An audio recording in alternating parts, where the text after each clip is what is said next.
Hey, you're listening to Births at Home, the podcast with me, Esmeralda, the home birth doula.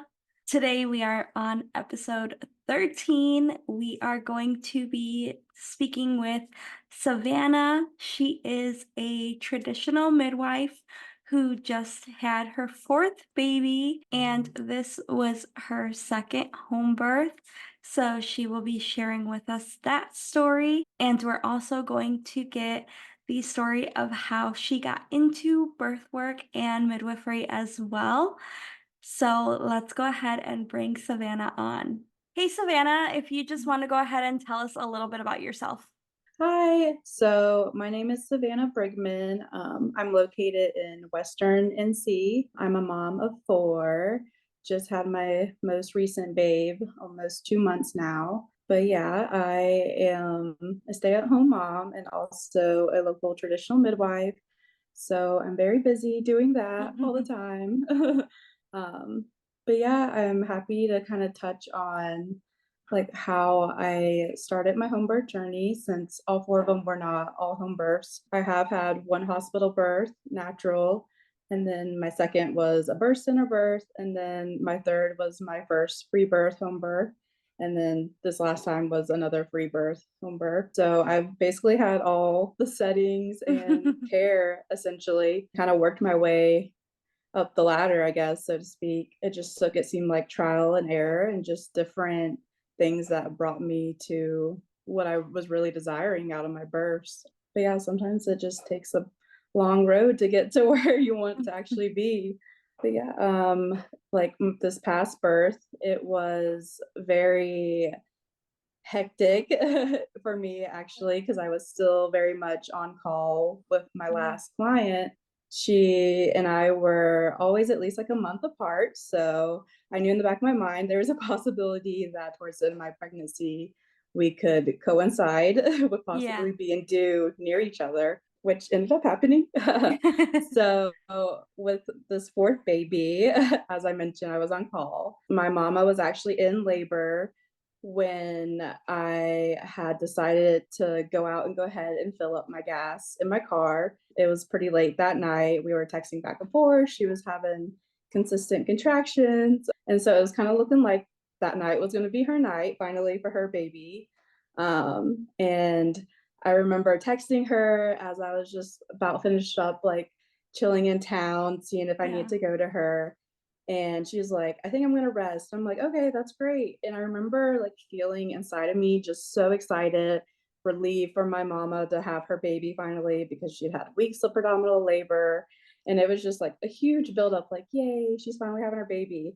And I Mhm. felt just like all my inner walls and blockage that I had there for reasons Yeah. go down. And it was like that moment my water broke. Literally, my water broke while I'm out in town in my car, and I'm like, okay. I'm like, maybe I just peed on myself really good. And I'm like, Yeah. nope, it just kept coming. All the fluids kept coming.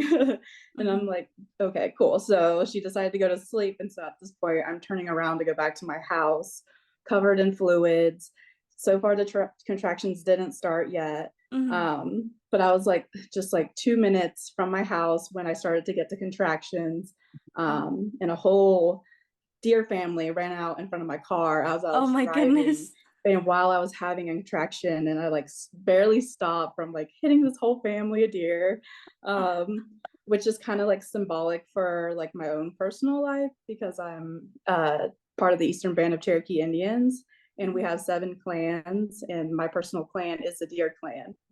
Oh, wow. So it was very special to me that I didn't hit these family deer for one, and that I did see them literally as I was like starting to get my contractions, as I was just like less than a mile from my house.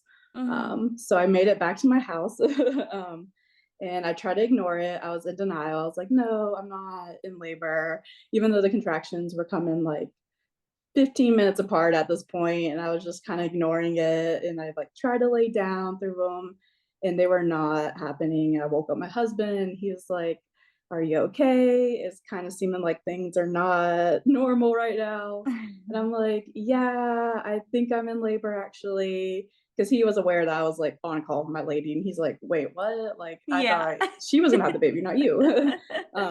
So I'm like, "Yeah, I think this is it." And so like Mhm. I'm still kind of in denial, like using the shower, like running through, walking into the house because it was like I think like 1:30 at this point in the morning. All my kids were asleep. Mhm. Um, and so I found myself like in the living room, and the contractions were just coming back and forth. It was time. Like Yeah. baby was coming, and I was still just like, no, I'm not trying to do this right now. Like, because I just had my lady in the back of my mind. I was like, oh my goodness, like this is Mhm. crazy. Of course, this is literally like what I joked about with my friends, like Yeah. the situation that like possibly happened. I was like, it really is gonna happen, I guess. So I ended up having baby. It was a very perpetuous birth. It was 2 hours from when my water broke in the car to when I had him on my couch in front of the fireplace. It was my quickest birth so far out of all of them. Yeah. And it was just like shell shock almost. I was just like, Mhm. I can't believe he's here. Like, what the heck? Like, I was barely almost like I was 38 and a half weeks. So I was like, come on, baby, I want to go a whole month. I want to go to like 44 weeks, like give me all the time. And he's like, nope, I'm coming now when you don't want Yeah. me to, basically. Uh-huh. Um, but yeah, it was very fast and intense. Um, and then my mama did end up going into labor, full blown finally. She was still in labor technically when I was in labor. Mhm. And I ended up going with her about 24 hours after I had my baby and was with her through her birth and stuff. But yeah, it was just like one of those things that I feel like only would happen to a midwife, like Mhm. having to attend a birth right after she gave birth kind of thing. And like the fact that my mama carried over right to me, and it was just like, okay, the universe had other plans for this kind of Yeah. journey we're doing here. um so, and it's funny because I have like a backup and a course, and it's like, okay, well, I guess even birth isn't going to stop me from attending your birth. So I guess like my house has to be on fire at this point for me to actually utilize my backups, because Yeah. I just couldn't like not go to my mama. Like we built this Mhm. bond, this relationship. Like I just couldn't like let someone else take her in that Mhm. time, even though I was just like on a birth high, still just like in my fresh postpartum, like, all right, we doing this, I guess. Yeah. But yeah, that was my most interesting probably birth, I would say, out of all the kiddos. Mhm. Very special because he attended all those prenatals and everything, and now attended his first birth within like his first day of life. um, Born right into birth work. yeah, he'll be very versed on birth and just respecting the womanly journey on it. Like my guy Mhm. is going to be ready for the perfect lady one day. Yeah. That's amazing. I love that. That's really cool how it was, like, so fast, but I feel like it did have a lot to do with, like, you were worrying and holding on to waiting for that mama to go into labor, and you were really holding on to all that, and then as Hmm. soon as you knew, like, your body's like, Yeah, "Okay, it was I can go gone. into labor." Yeah, like I felt it in my body, like because I had those blockages. I was telling him in my belly the whole time, like we're going to 43 weeks. Like I don't Mhm. care. Like I will do it. I'll go to 44 weeks at this point. Like I just want that space between us. And it was like, dang it, I let my walls down and that blockage, and it was like Yeah. literally that's what triggered labor. Mhm. And he was here incredibly fast. Like, Yeah. and funny, like the whole time he had been breached too, so that was like a factor. Like I was gonna have one of my fellow like women there for me just in case he wanted to be breached. Mhm. I was gonna have a birth photographer there. Like I had plans Yeah. for like my birth space, and he was just like, nope, I'm just gonna come now. Yeah. Uh-huh. And he wasn't breached too. He ended up Okay. flipping, I guess, like that week of. I can't even remember if he did or felt it. I usually did feel it when he would flip a lot. Mhm. So that was kind of like surprising too, because that's what I was anticipating. Like, okay, I'm ready for whatever, essentially. Mhm. But yeah, it was Wow. great. Basically, he was perfect, of course, coming out, Mhm. almost 9 pounds, head full of hair, and of course, my first boy out of having three girls. So Yeah.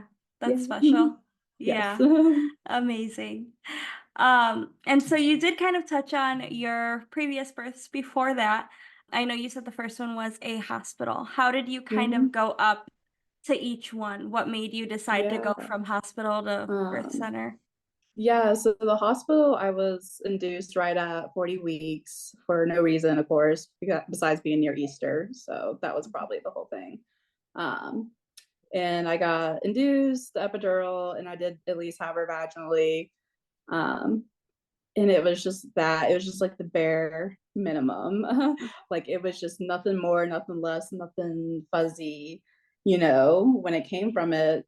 And when I processed it, of course, I looked at all the red flags, all the just invasive things that were not needed, all the push interventions, all the rhetoric that was said to me throughout the little care I even had from them one on one. So I knew there was more. I wanted more the second time. By then, I didn't really even know about home birth in my community, but we had a birth center. So that's why I went with that way. And once I processed the birth center birth, I was like, I might as well have just stayed home because ultimately why I went there was just to have the birth tub because I didn't think my mm, space at the time was big enough for a home birth. Once I looked at it, I was like, but that doesn't matter. Now that I'm mhm, in the field, I've been in the tiniest spaces that you don't need anything special to have a home birth. And so once I did the birth center birth and like process how the midwives even acted in that, I'm like, I don't want that. Like, I don't want to mhm, operate that way. I don't want to have another birth with those kind of attendants again necessarily. So then the third time, and at that point when I had my third, I had already been in the home birth like setting, like attending and in the space by I think it's been like 3.5 years at that point. So it was kind of mhm. like, okay, I'm obviously just gonna free birth at home now because I've already been in the environment and already held the space for other women doing it. Yeah. So I'm just doing it now at this point. Mhm, And now it's just like no question about it each time. Each time I really I just want to critique it a little bit. I just want to mhm. try to do something a little bit different, each time. Um, Yeah.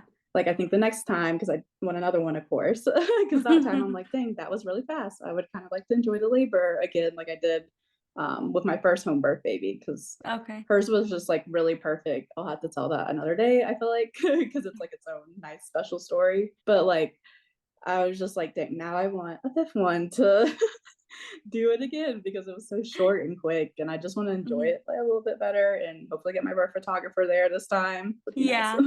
Uh-huh. Definitely. And so you said before your home birth, the first one, you had already become kind of like a birth attendant, a midwife. So how did that kind of come uh, about?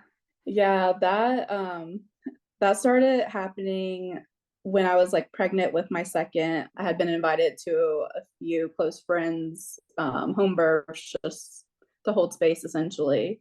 And so I really loved that. And I ended up doing a birth keeping training course that same year, like after I had my second born at the birth center. And after how I saw the more like regulated midwives and how they operated and just how that like I wouldn't want to be that way when I eventually went down that road is essentially how I saw it. And so I just kept doing more trainings because I kept being invited to like close friends bursts and I was basically their free bursts. So I was just holding space for them. And because I originally was studying homeopathy and herbalism at the time. So I had Okay. gotten a few minor certifications in those. And so it just kind of started snowballing.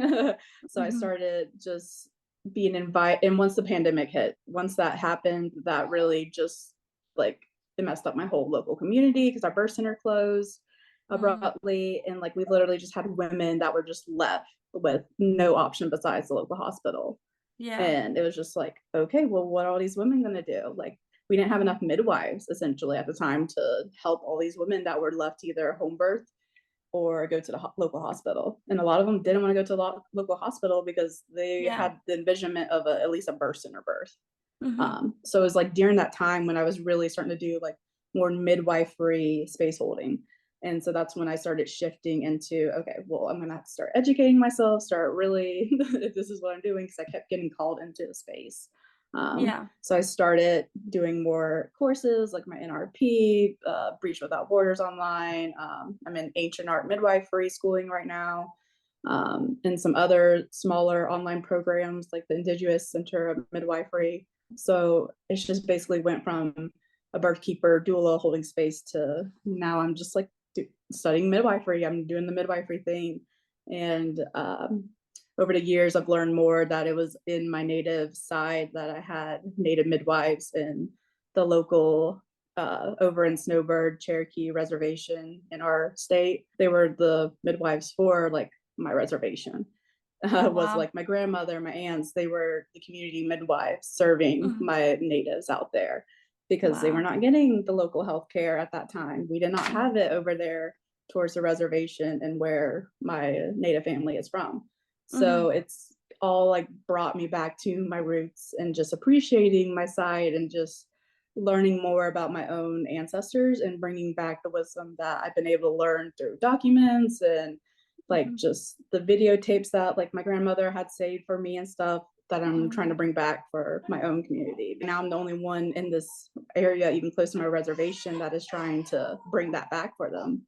Mhm. Um, so yeah, it's all just been like a huge snowball, literally from Uh-huh. different aspects, and it's a never-ending journey, anyways. So, Yeah. so yeah, I'm just going with it and doing my Mhm. best to help the birth world, basically. Yeah, absolutely. That's amazing how it kind of just all unfolded for you. And it's almost like it was meant to be like that path for you. Yeah, Like you just were meant to walk down that path.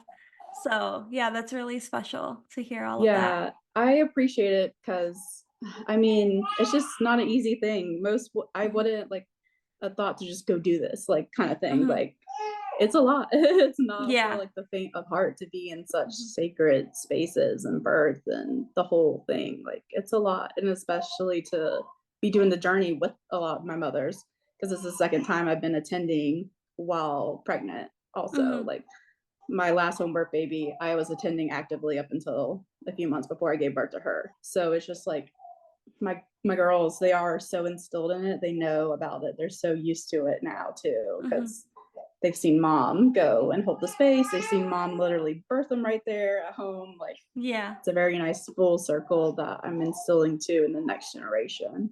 Mhm. Um, but yeah. Yeah, that's special. If anyone wants to kind of connect with you or find you on social media, where can they find you at? Yeah, so I am on Facebook. You can find me by Savannah Brigman to find like my actual birth page. But my actual birth page is the Flowering of Life Services. I'm on Facebook under that. And then on Instagram, I'm just on Savannah Brigman and I share my birth stuff that way on Instagram. Hopefully, Okay. eventually, I can get a nice website, but just for now, I mainly use Facebook and Instagram and email to contact me with stuff. Okay. Yeah, I'll go ahead and leave the links for those below so that anyone that wants to connect with you can go ahead and find your pages. Is there anything else that you want to kind of touch on today?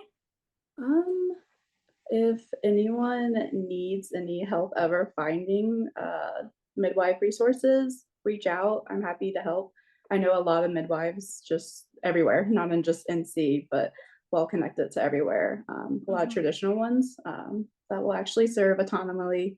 Um, and if you're in a bind, breach, gotta be back, you're old to them, whatever, reach out and there's someone out there for everyone. And I believe Hmm. everyone could have a home birth if they just have the resources and support. Yeah. So know that there is the support out there and there's a lot of connections out there. So it doesn't help to just reach out to your local, even online community, because Hmm. that can help greatly. Because I've met so many great just midwives across the country, just online. It's like, well, we're out here, we can do it. And I feel like if people just know that, then it might be easier to have that access for everyone because there's a midwife for everyone out there. Yeah, absolutely. It's easier to find like the CNMs online Hmm. when you're searching for midwives, but those don't always take like you said the breech or like Yeah, they're twins very or restricted. yeah, they're not Um, able to take all those clients. So there is midwives probably in a lot of people's areas that they don't know about that can yeah. attend those births. Yeah, So and just because they don't have your state license doesn't necessarily mean they're unequipped to be able to hold the space for you. Just do your due diligence, ask the questions, Mhm. feel how it feels to be in the space with them, meet them in person. Because a lot of good ones, of course, are quote unquote unregulated these days because the laws are insane. So Yeah. don't hold that against your local midwives because we just doing what we can to actually, be there for people that deserve to have the space holding and not have Yeah. any rules held over us essentially. But yeah, I think it just needs to be aware that just do your due diligence, but there's a lot of good options out there. Mhm. Yeah, of course. Well, thank you so much for being on and for sharing your story with us. Wow, how amazing that women can give birth in as little as 2 hours.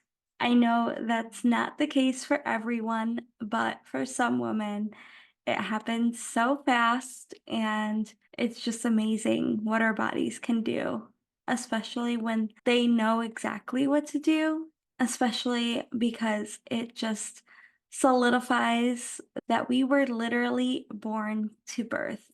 And just knowing that gives me some peace, and I hope that gives you peace as well for your birth that may be coming up or possibly sometime in the future. As Savannah said, if you are looking for a midwife that is a little bit more traditional, it can be a little bit harder to find them.